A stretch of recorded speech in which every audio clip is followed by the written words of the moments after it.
Well, the other half of the coin over here, put in number 6 and said it way better than I could have ever. Oh, I had to get myself control over there.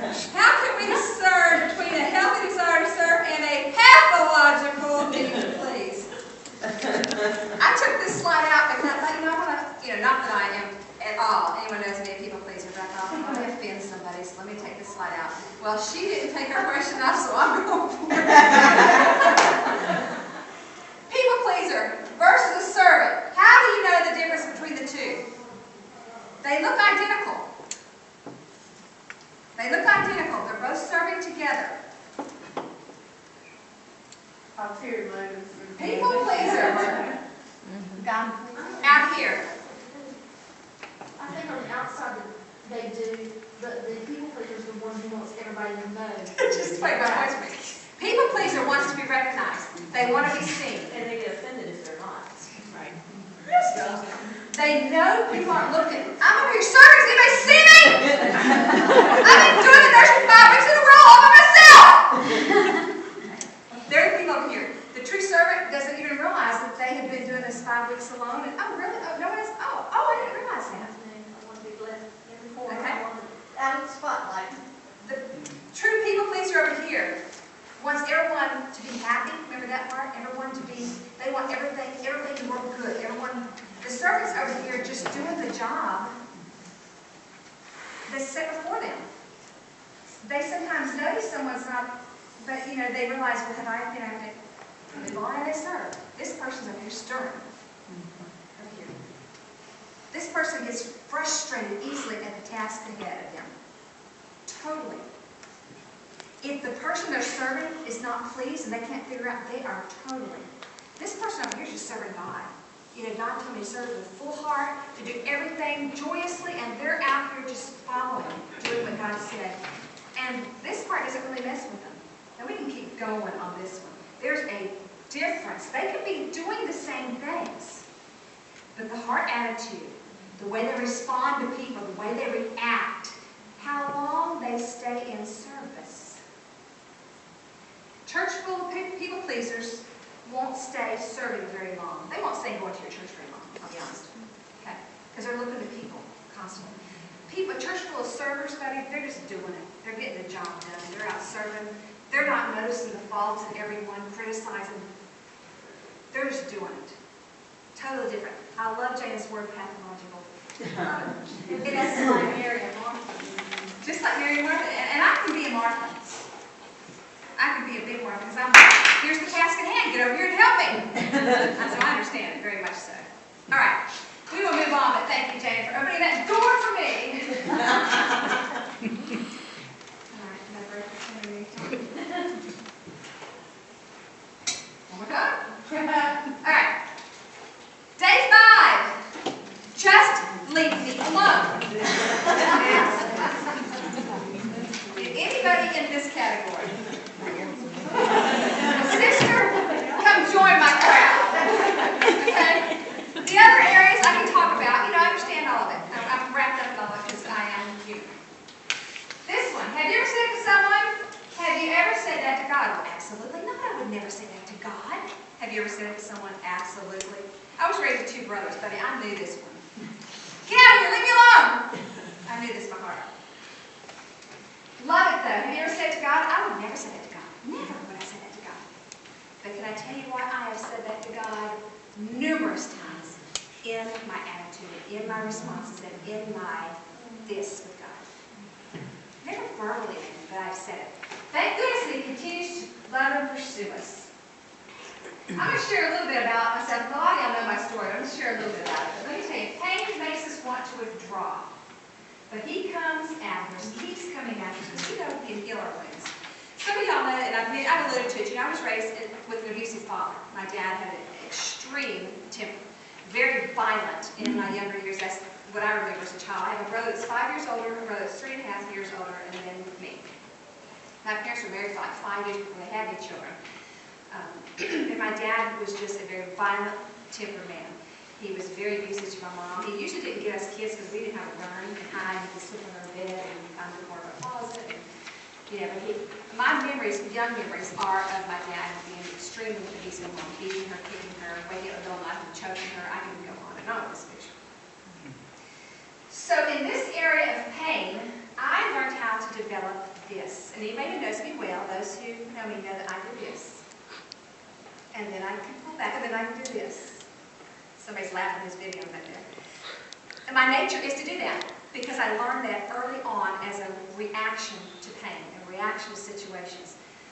As I grew and lived in this home, I became extremely bitter, angry, had every justified reason on this earth why to be bitter, why to be angry. My dad was a jerk, verbally, I'm talking human, verbally abused. Every word that could ever have been used, I've heard. Probably been called.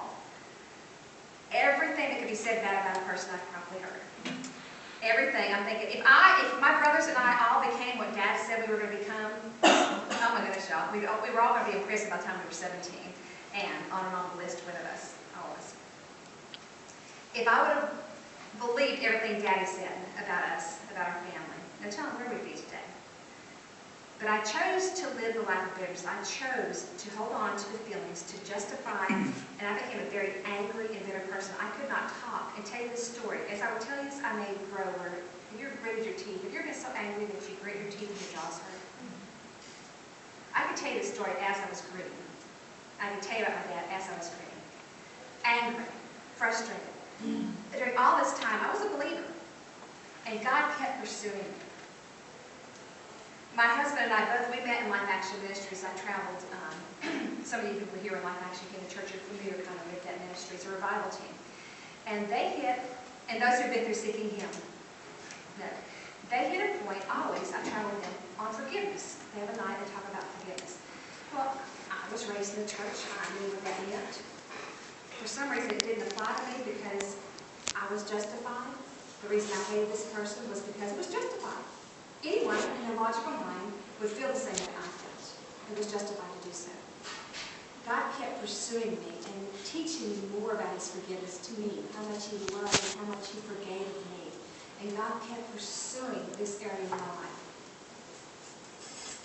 He kept using scriptures that if I desired to be forgiven from Him, that I needed to forgive another. I had read those scriptures before, but all of a sudden it became, you mean even this Lord, I have to forgive that? This person, one of the deepest holes and wounds ever. I have to forgive this. And God kept pursuing and pursuing and pursuing because God knew He could heal. There came a point in early 20s where I just, and some of y'all know the Seeking Him testimony, I just gave it over to God. I forgave my dad. I made a choice in my life. I talked to my father. Made a lot of choices. Did situations change? Did my dad change? No. My dad asked forgiveness? No. Did things? But I got my heart right where it needed to be with God. I needed forgiveness of God. I needed God's forgiveness. And I went to that point. But you know what? It was God that kept drawing me and kept drawing me and kept drawing me. Now, I'm 50 now. This was early 20s. Can I tell you what? I cannot tell you how deep the wound was. If you've ever been bitter and lived in bitterness, just dig that hole even wider, bitter. Extremely bitter. But God has totally, really, both my parents are gone now, but God has totally just pretty much covered that wound up. It exists. It's not, I mean, I can tell you every fact about it. I can sit and talk to you day in and day out. But that wound does not exist any longer because He pursued it and He healed it. Now, I just give you one area of my past, one area. Put your name on it and put that wound, whatever it is. He is going to pursue you to heal you. But you have got to quit doing this and quit doing, leave me alone with God. Because I did not, a bitter person does not want God to touch it, can I tell you?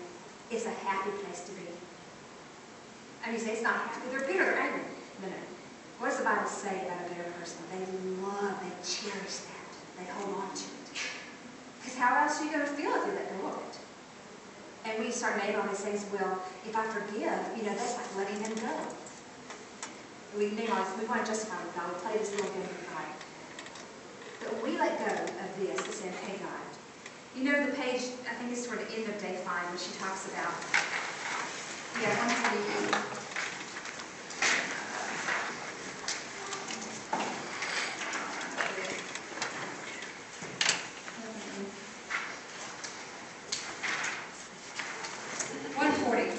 when she says, show him your wounds, tell him your fears, let your heart begin to feel the breadth, length, height, and depth of his love. Whisper to him these words, I want the more for which I am made.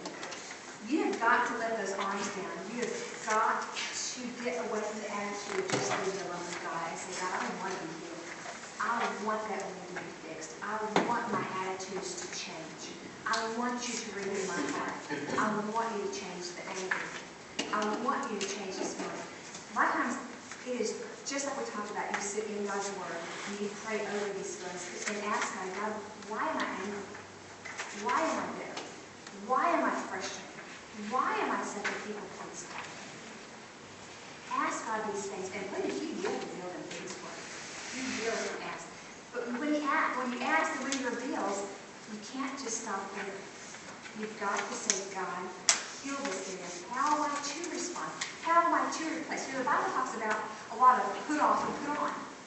Put off this, put on that. When you put off a bad attitude, you can't just leave it null and void. You have to put on then. So if you put off anger and bitterness, what's the opposite? You're going to put on love and forgiveness. You've got to actively put on those things. Jana gave you a task this week with the pre-approved. And it kind of goes along with some of the things I want you to do. Also, ask the Lord to reveal any toxic or destructive attitudes. Say, God, okay, I don't know about this, but I'm willing. Show me. Search my heart. Know me.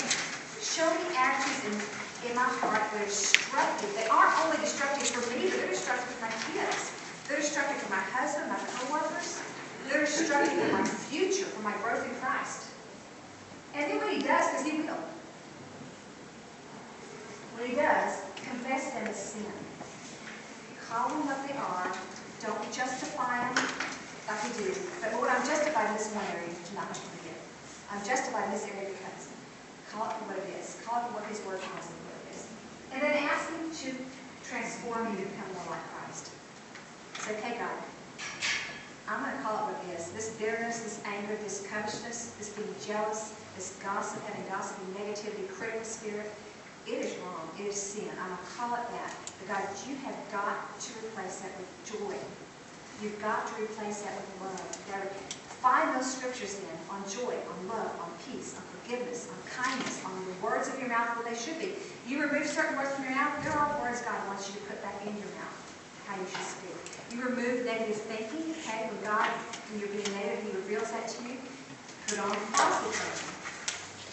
And people say, well, it's the truth. By whose standards is the truth? There's only one person's standards that matter.